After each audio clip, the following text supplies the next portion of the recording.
E siamo al calcio, la Serie C. Nel derby del Granilo la Reggina ha battuto 2-1 il Catanzaro, una partita combattuta e divertente. Momento magico per il Rende a punteggio pieno dopo 2 giornate di campionato. Ieri impresa dei biancorossi sul campo dell'Acragas. Nuova sconfitta stavolta in casa invece per il Cosenza. I servizi sono di Pino Guglielmo e Antonio Lopez.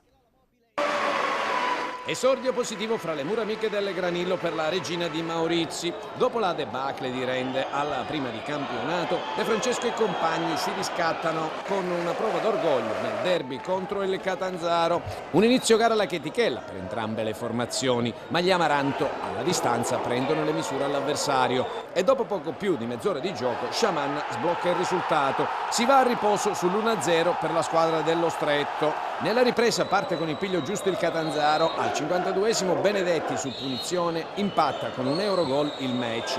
La Regina subisce il colpo ma cerca di reagire nonostante il buon momento dei giallorossi di Erra.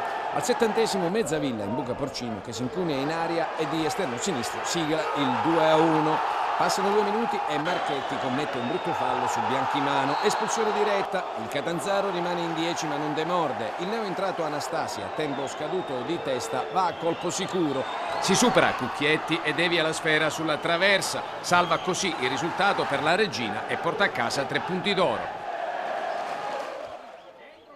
Una bella favola quella del Rende, matricola e sorpresa di questa primissima fase della stagione. Dopo il ripescaggio con entusiasmo ed equilibri è nata la squadra che ora viaggia a punteggio pieno in testa alla classifica della Serie C.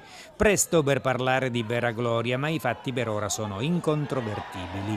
Bravo a Bruno Trocini, tecnico esordiente, che sta guidando i suoi con sicurezza e cambi in corsa decisivi. Dopo il brindisi con la Regina all'esordio, il bis ad Agrigento con Gigliotti, Franco e Rossini a ribaltare le reti di Salvemini su rigore e Mileto, passando per la vittoria in Coppa a Catanzaro. Un esempio di umiltà che contrasta con le aspirazioni dei dirimpettai del Cosenza, battuti stavolta in casa dalla Paganese, in un confronto che i silani avrebbero dovuto vincere per cancellare i dubbi e le critiche seguite alla sconfitta di Monopoli alla prima di campionato.